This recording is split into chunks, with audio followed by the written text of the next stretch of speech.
जब हमारे सारे फैक्टर्स फिक्स्ड होते हैं, यानी अगर हम उन्हें बदलना चाहें, अगर मैं लैंड को बदलना चाहूँ तो मैं बदल नहीं सकती, कैपिटल को बदलना चाहूँ बदल नहीं सकती। क्यों नहीं बदल सकती? क्योंकि मेरा कॉन्सेप्ट जो है वो शॉर्ट पीरियड है, मेरे पास जो समय है वो कम है, ठीक है। तो इसीलिए कहते हैं रिटर्न्स टू फैक्टर जो है वो एक शॉर्ट पीरियड का कॉन्सेप्ट है, एक लघु अवधि का कॉन्सेप्ट है, और इसमें सारे फैक्टर्स जो होते हैं वो फिक्स्ड होते हैं, यानी हम उन्हें नहीं बदल सकते, सिर्फ लेबर को छोड़ के लेबर बदल सकते हैं, ठीक है। लेकिन रिटर्न्स टू स्केल का मतलब होता है जहां पर आपके सारे फैक्टर्स वेरिएबल होते हैं, all factors are variable. Variable मतलब आप सभी को बदल सकते हो, आपको कैपिटल बदलना है, बढ़ाना घटाना है, कर सकते हो, लैंड को बढ़ाना घटाना है, कर सकते हो, ठीक है, किसी भी चीज को बढ़ाना घटाना है, सारे वेरिएबल है, लेबर भी वेरिएबल है। क्यों है? क्योंकि ये एक लॉन्ग पीरियड कॉन्सेप्ट है। बात समझ में आ गई? तो रिटर्न्स टू स्केल जो है वो कोर्स से कट चुका है, आपको सिर्फ रिटर्न्स टू फैक्टर करना है, जिसमें एक फैक्टर जो है वो वेरिएबल है, बाकी सारे फिक्स्ड है, ठीक है। इसको हिंदी में हम बोलते हैं साधन के प्रतिफल, साधन के प्रतिफल, और इसको बोलते हैं पैमाने के प्रतिफल।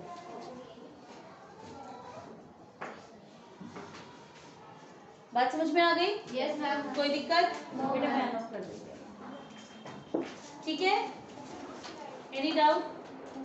पहुंच जाएगा, जब मेरा पहुंच गया तो तुम्हें समझ क्लियर हो गया बेटे? बढ़ू आगे? नोट करना है इसे, जल्दी करो।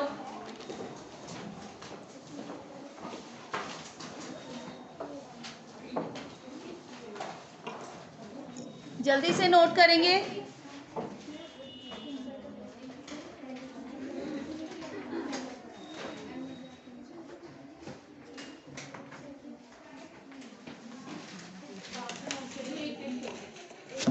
ठीक है, थैंक यू सर।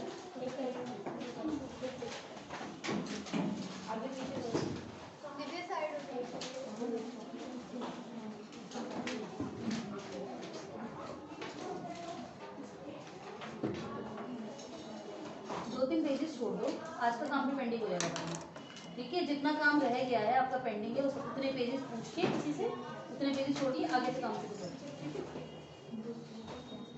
हाँ जी, बच्चे आते हैं उनके, ठीक है, रखो, मैं ले जाऊंगी, आराम से फोन होंगे। मैं रेस कर रही हूँ बेटे।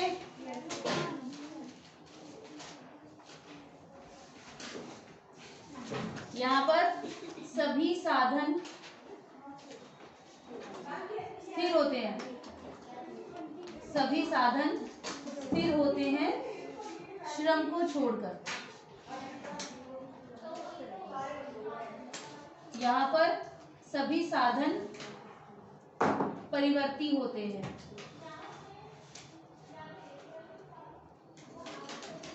ठीक है बेटा।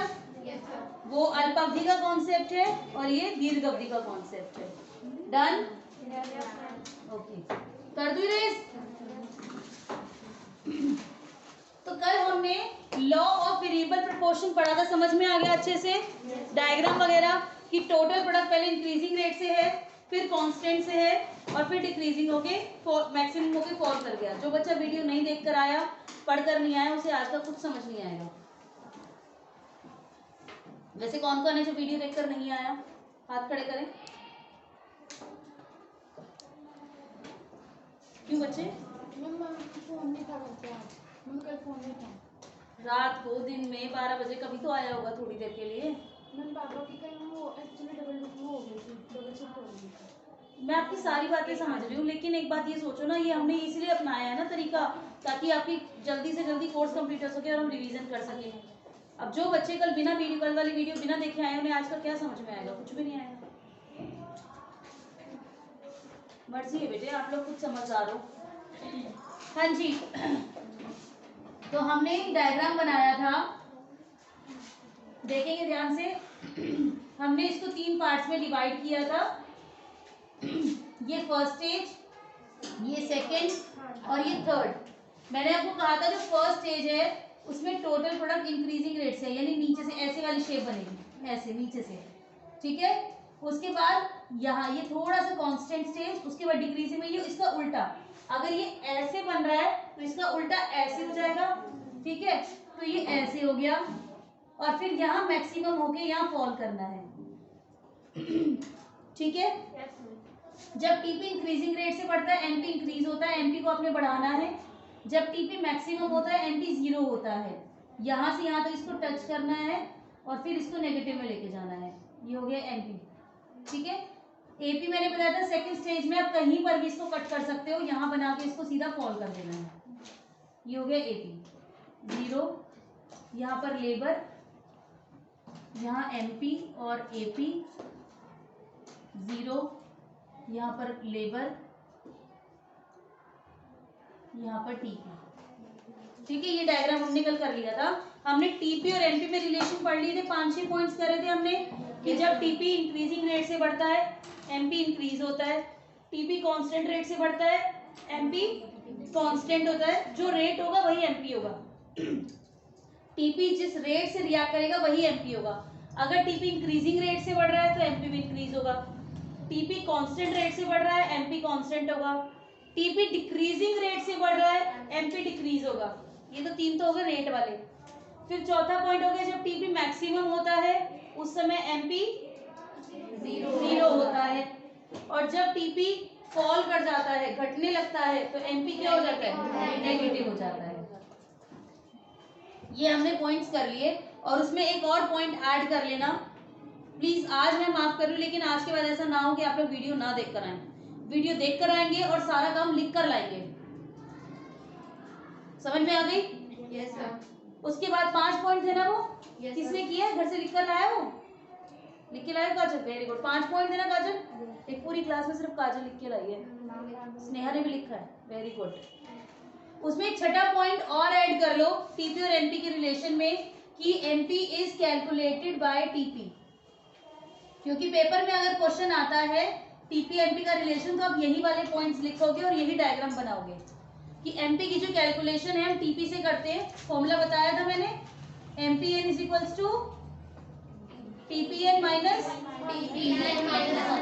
TPN minus 1। ये वाला फॉर्मूला कब यूज करना है, जब चेंज इन लेबर 1-1 हो, सब में एक का गैप हो।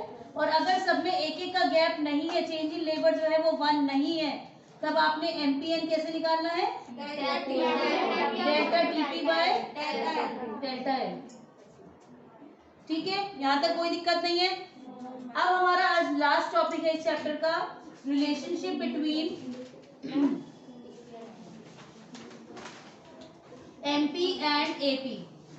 एमपी और एपी के बीच हमें रिलेशन देखना है। अब इस डायग्राम को ध्यान से देखेंगे और जो हमें ऑब्जर्व हो रहा है वही हम लिखेंगे, ठीक है।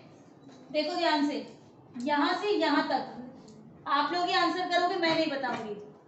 यहां से यहां तक दिख नहीं रहा उधर वाले बच्चों को, अब ठीक है। यहां से यहां तक एपी क्या हो रहा है, इंक्रीज हो रहा है ना। जब तक एपी इंक्रीज हो रहा था तब तक एमपी कहाँ था,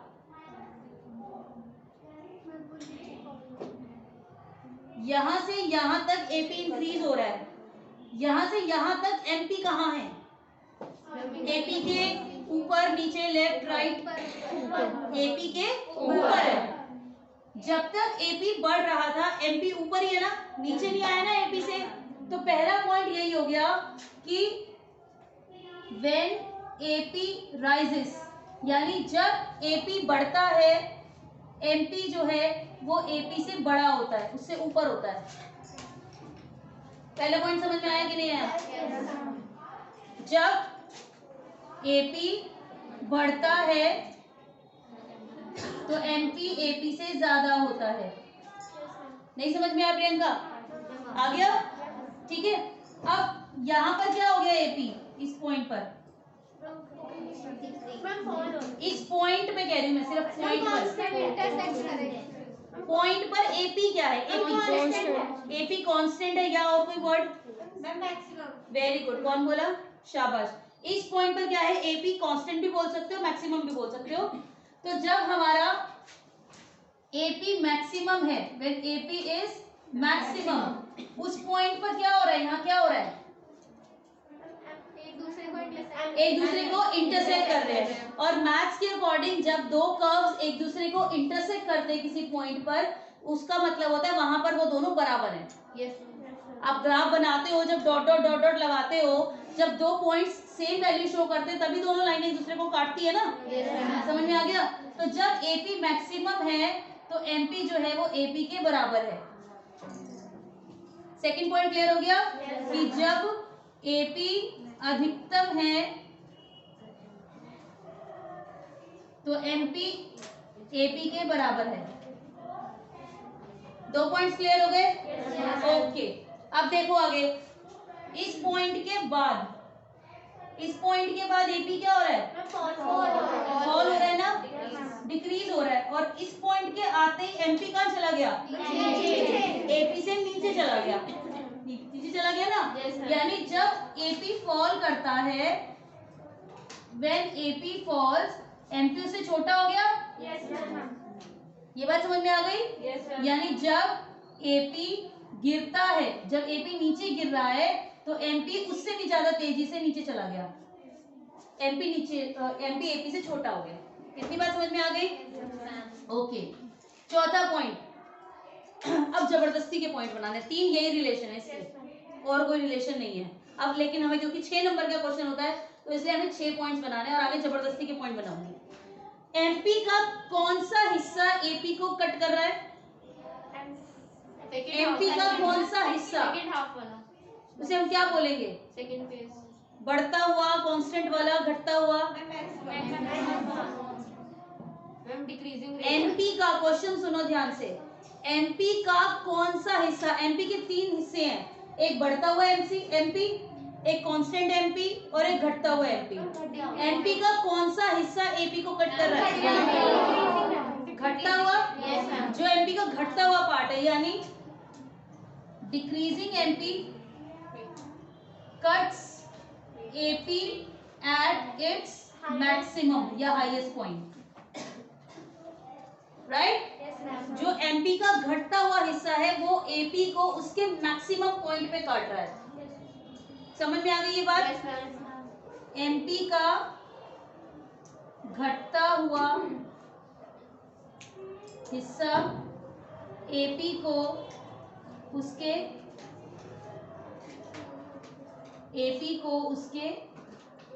अधिकतम बिंदु पर काटता है। क्लियर? सबको समझ में आ गया? 4 हो गए। 5वां पॉइंट, क्या एपी इस डायग्राम में 0 या नेगेटिव है? लेकिन एमपी है। तो हम कहेंगे एपी कैन नेवर बी 0 और negative, but MP can be. AP जो है वो 0 और नेगेटिव नहीं हो सकता, लेकिन एमपी हो सकता है। ठीक है, तो क्या लिखोगे? एपी 0 व ऋणात्मक नहीं हो सकता, बल्कि एमपी हो सकता है। ठीक? आखिरी पॉइंट, एपी का फॉर्मूला क्या होता है? Total production of one labour. शाबाश। एपी का फॉर्मूला क्या होता है? TP by L. एमपी का फॉर्मूला क्या होता है? एमपी का change in TP for change in labour. अभी सामने लिखे हैं बच्चे। एमपी के दो फॉर्मूले होते हैं, टीपीएन माइनस 1 और MP is equal to delta T by delta L. दो फॉर्मूले लिखे हैं ना। यानी एमपी भी किससे कैलकुलेट हो रहा है? टीपी से। और एपी भी किससे कैलकुलेट हो रहा है? टीपी से। तो आप क्या लिखोगे? Both MP and AP are calculated by TP. ठीक है, यानी एमपी और एपी दोनों टीपी से निकाले जाते हैं। ठीक है, और फिर फॉर्मूला लिख देंगे, AP is equal to TP by L और MP is equal to delta TP by delta L, या फिर टीपी एन माइनस 1। समझ में आया? पक्का? सोच लो। 6 नंबर का क्वेश्चन तैयार हो गया आपका, कोई दिक्कत नहीं है? बना लोगे ना डायग्राम? बस इस बात का ध्यान रखना कि जो आप टेबल बना रहे हो, कल टेबल बनाने सिखाई थी, सीख ली वो? समझ में आ गई थी टेबल बनानी? ठीक है, नहीं सीखी तो आज जाके उसको सीख लेना, और फिर भी नहीं समझ में आती, सीखने के बाद तो फिर मैं नेक्स्ट क्लास में दोबारा समझा दूंगी, लेकिन उसे सीख कर आना अच्छे से समझ के। बिल्कुल अनाड़ियों की तरह आगे मत बैठ जाना मेरे सामने कि हमें तो कुछ समझ नहीं आया। समझ में आ गई? तो आप टेबल से डायग्राम को लिंक नहीं करेंगे, ये बात मैंने कल भी बोली थी। ऐसा नहीं हो कि आपने 1 2 3 4 5 6 या 10 कैपिटल लिख रखी है, उसको आप यहाँ शो कर रहे हो डायग्राम के अंदर। टेबल अपनी जगह है, डायग्राम अपनी जगह है, डायग्राम फ्री हैंड बनता है, उसका टेबल से कोई रिलेशन नहीं होता। ठीक है, अनटिल एंड अनलेस जब तक क्वेश्चन में ये बात ना कही हो कि आपको कई बार ऐसा न्यूमेरिकली दे देते हैं कि आपको एक टेबल दे देते हैं और कहते हैं कि इसका डायग्राम बनाओ, तब आपको मैथ्स की तरह डॉट डॉट लगा के वो डायग्राम बनाना पड़ेगा, अदरवाइज नहीं। समझ में आ गई? फटाफट 5 मिनट दे रही हूँ, जल्दी से नोट कर लो। मैम इसके लिए क्वेश्चन आता है ना, रिलेशनशिप बिटवीन टोटल यूटिलिटी और मार्जिनल यूटिलिटी। वो तो यूटिलिटी वाला चैप्टर है। तो मैम उसमें भी ऐसे डायग्राम बनाते हैं, पहले टेबल बनाते हैं, फिर डायग्राम की रिलेशनशिप बताते हैं। ये पूरी माइक्रो के अंदर आएगा, ऐसा पूरी माइक्रो में है, MP, AP, MU, AU, TU, और आगे कॉस्ट आएगा, टीसी, एमसी, एसी, उसके बाद रिवेन्यू आएगा, टीआर, एआर, एमआर। पूरी बुक में यही 3 कॉन्सेप्ट भरे पड़े हैं।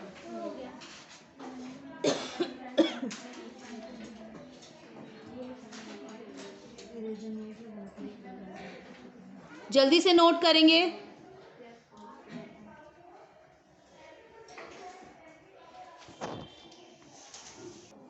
पॉज किया था मैंने, यस कर दिया ना। न्यूमेरिकल लेबर है हमारे पास 1 2 3 4 5, और उसके बाद टीपी का कॉलम है, एपी का कॉलम है, और एमपी का कॉलम है। अब इसमें हमें एमपी दे रखा है क्वेश्चन के अंदर 18 16 14 12 -5। ठीक है, हमें पता है अगर हमें टीपी निकालना है, जब हम एमपी निकालते हैं तो माइनस कर करके निकालते हैं ना नीचे से ऊपर। यस आपने मैथ्स में किया हुआ है क्यूमुलेटिव फ्रीक्वेंसी और फ्रीक्वेंसी वाला चैप्टर कॉन्सेप्ट जो है। अब आपको क्यूमुलेटिव दे रखी है, मतलब आपको माइनस कर करके दे रखा है, आपको टीपी निकालना है, तो कैसे निकालोगे? पहले नंबर पे ये 18। अब इसमें से इसे माइनस करके तब ये आता था ना, तो ये नंबर क्या आ जाएगा? 18 + 16। Yes sir. 18 + 16 34 34, 30 + 14 48 48, 48 + 12 60, 60 - 5 ये बात समझ में आ गई? Yes sir. अगर आपको एमपी दे रखा है, आपको टीपी निकालना है, तो आप ऐसे नीचे नीचे प्लस करते हुए चले जाओगे। समझ में आ गया? ओके, अब आपको एपी निकालना है। एपी का फॉर्मूला क्या होता है?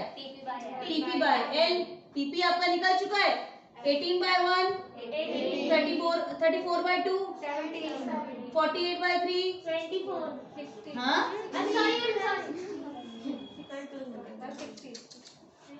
16 60/4 15 55/5 हो गया कंप्लीट। अब इसमें तो एमपी दिया हुआ था, किसी क्वेश्चन में हो सकता है एपी दे रखा हो।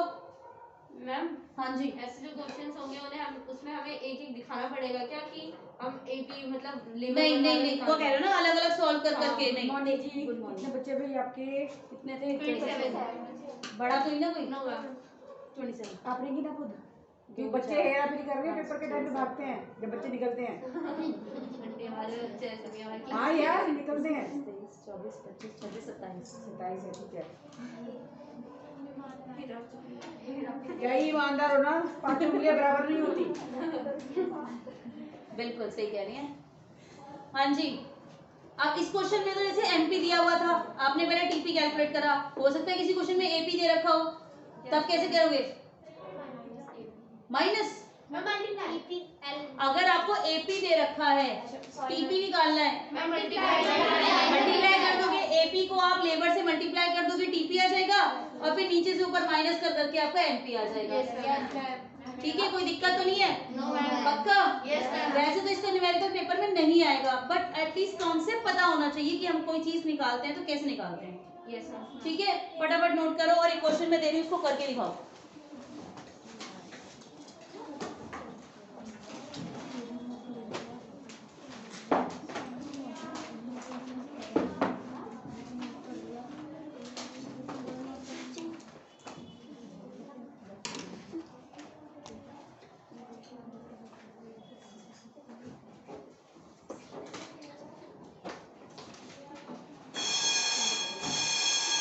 लेबर दिया हुआ 0 1 2 3 4 5 6 7 8 और आपको टीपी का कॉलम है, एपी का कॉलम है और एमपी का कॉलम है। एपी दे रखा है पहले लेवल पे डैश, फिर 6, फिर 10, फिर 16, 18, 16, 14, 12, 10। जल्दी से बताइए टीपी क्या आएगा 1 मिनट के अंदर अंदर। इस न्यूमेरिकल को कंप्लीट करेंगे आप और नेक्स्ट क्लास में मुझे दिखाएंगे, मतलब आप लोगों के लिए नहीं कह रही मैं ये।